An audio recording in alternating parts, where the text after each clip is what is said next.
Hey guys, so on my video that I made recently about why meditation is absolutely essential for creating the life you want, I got a really interesting and important question here.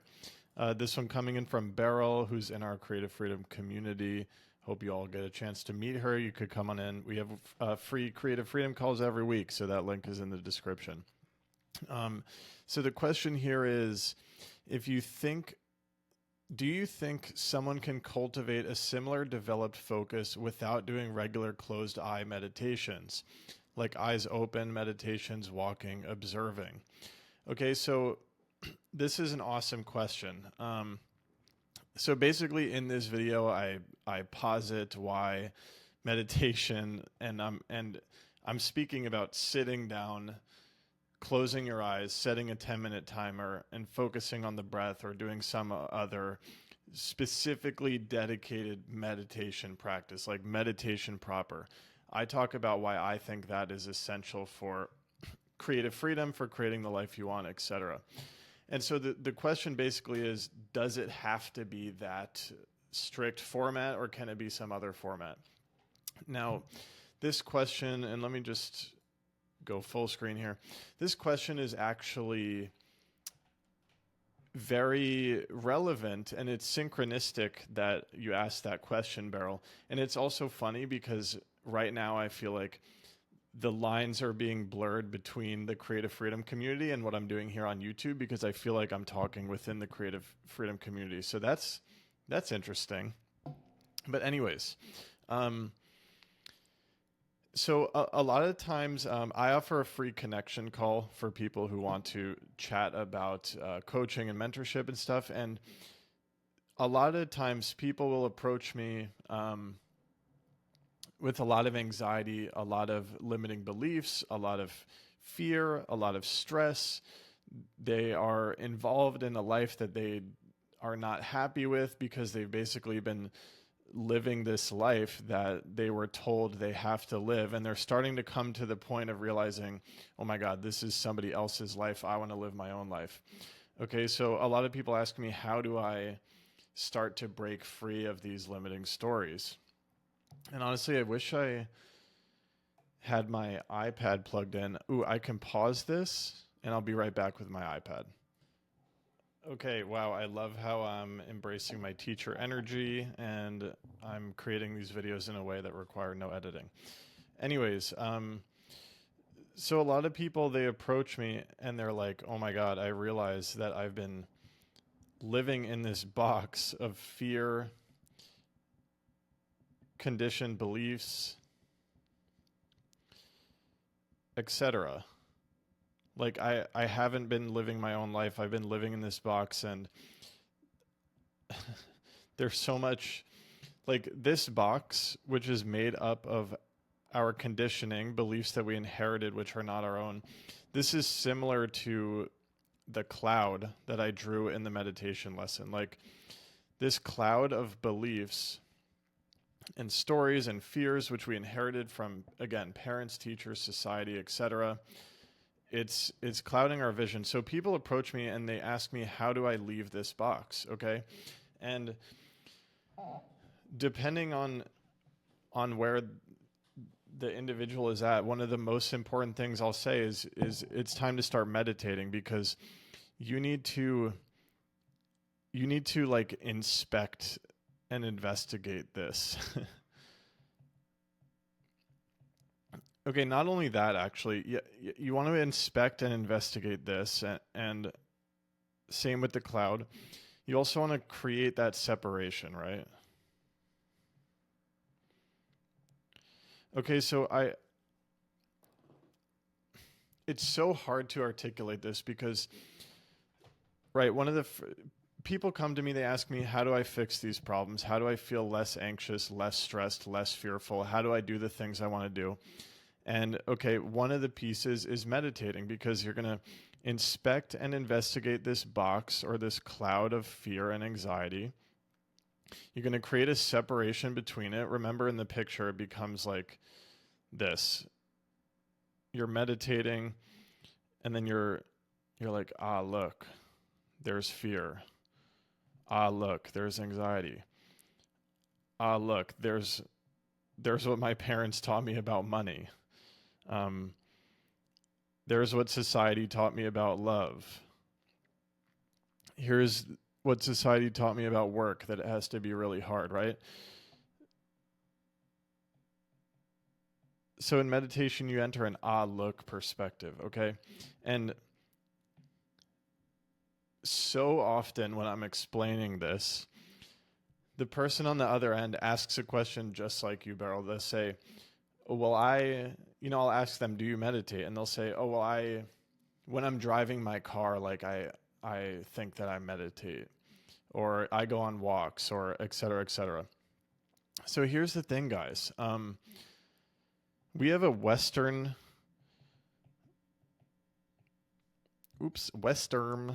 have a Western conditioned mind, which taught us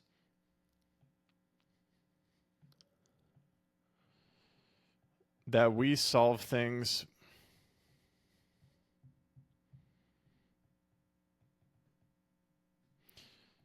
by doing.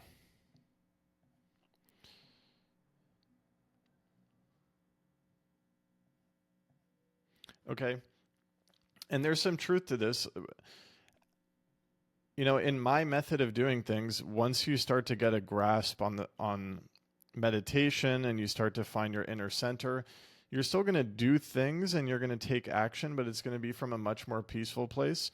The Western conditioned mind is so oriented towards doing that it misses the mark, and you end up doing things while stressed and anxious, and it just never gets you to where you want to go. So when you have a resistance to sitting down to do a strict or formal meditation, where does that come from? That's the first thing to investigate, okay?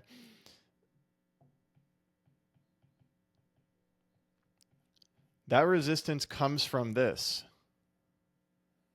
Okay, your Western conditioned mind, which thinks you have to do, act, has a resistance, an incredible resistance to sitting down and doing nothing for 10 minutes. Just think about that for a second. If your resistance to doing nothing for 10 minutes is so strong, you're coming up with all these excuses. Oh, I could do a walking meditation. And I'm not trying to attack you, Beryl. But just think about this. I'm suggesting you do nothing for 10 minutes per day. Just notice how much your mind does to try to convince you that you don't need to do that. That's the first thing to be suspicious about. And I believe it highlights this conditioning, right? We're just you're when you think you have to do something to fix your problems, you're in this cloud still. You're in this cloud still. So look, this is something that Ram Dass has said. Like, we're all trying to climb up this mountain to freedom, and there are multiple paths that you can take to get to freedom, okay, or to come back home.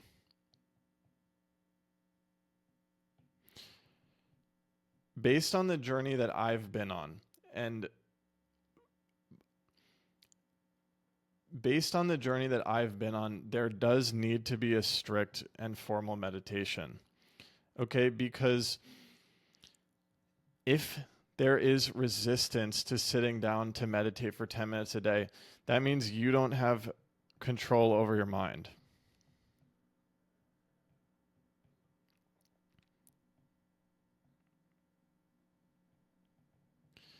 Think about that. If you can't discipline yourself into doing nothing for 10 minutes out of the day, you do not have control over your mind. Period. Period. Okay, so when you wake up first thing in the morning, and for beginners, what I recommend is meditate first thing in the morning. Notice how your mind immediately jumps to doing. I got to make coffee. I got to do this. I got to do that. I got to start doing these tasks. That's how I'm going to feel better. That's just what I have to do.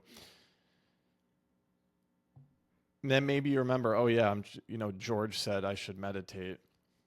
Notice how your mind will create a story about why you shouldn't do that, okay? This resistance, it is the cloud. You're now looking at the cloud, okay? Your mind, this is something that a Buddhist teacher, Hector Marcel, formulated for me at 3 Joules that was very impactful. Your mind is like a runaway train. It's from the moment you wake up, it's trying to pull you like a runaway train, and you're just holding on for dear life, being dragged around like a rag doll, okay? That's what's happening when you feel that resistance. Your mind is already dragging you away. You have no control over it. So at the beginning, you need to hear what I'm saying and generate enough motivation to decide, okay, I actually want to change this situation. I want to have control over my mind. So when you garner enough motivation, you're then going to push through that resistance.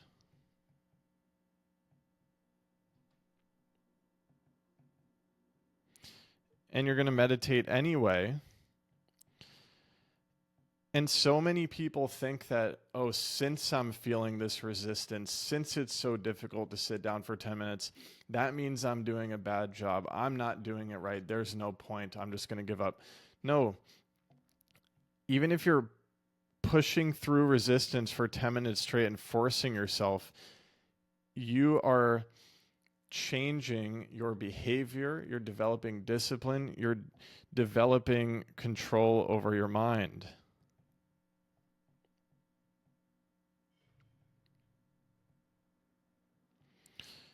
Look, do I think people can get here to freedom, or let's just call it creative freedom? Do I think people can get to creative freedom without a strict practice? Yeah, I think there's some people who are going to have a different path up the mountain. But if you are resonating with my journey, with my mind, if we have a similar mind, you have to do a strict practice. Period. And this is all I'm asking. Because look, there's nothing wrong with the walking meditation, with having a clear mind while you're driving the car. These things are all beautiful, but this conditioning is so incredibly deep. I don't even think I need to convince you, because the the resistance you have to the formal or strict meditation, it proves that we have this conditioning, and we need to break this, because this conditioning is what keeps us listening to our mind and being dragged away like a rag doll behind a runaway train. Okay, so to reiterate, there's nothing wrong with a walking meditation, or clearing your mind in the car, or going for a hike, or clearing your mind at the gym. That stuff is all very, very good. But in my experience, this more formal daily meditation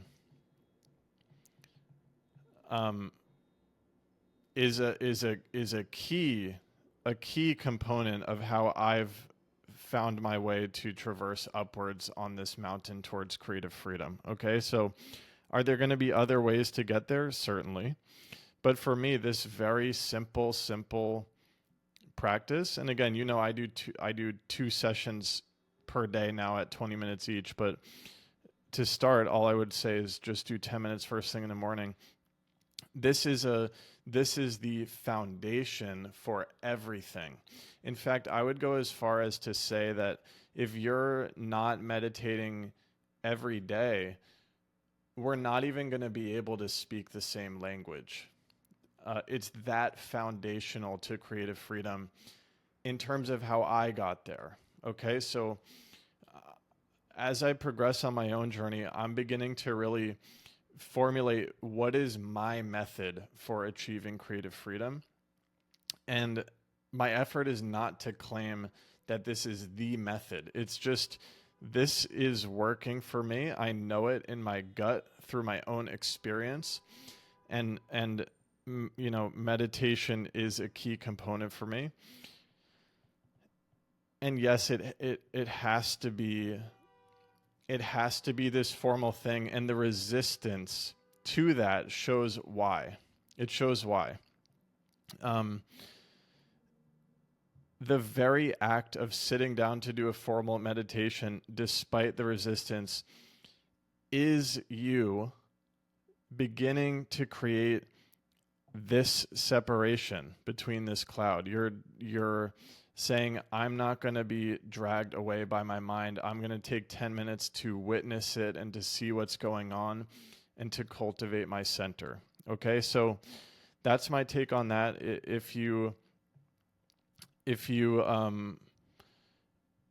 I mean, look, if you want to follow my method, you've got to do it. I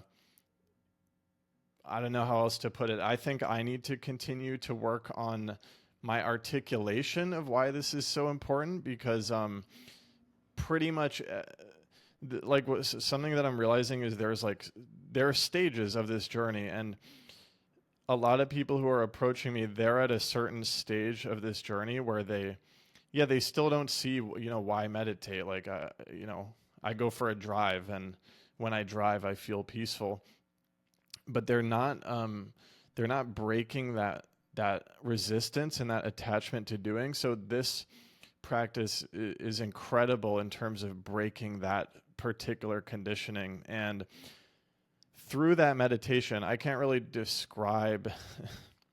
Yeah, I need to still work on my articulation here, but as you get deeper and deeper into meditation, like the way that this box of fear and limiting beliefs dissolves is just incredible. It's just incredible. And over time, you really do develop this centeredness.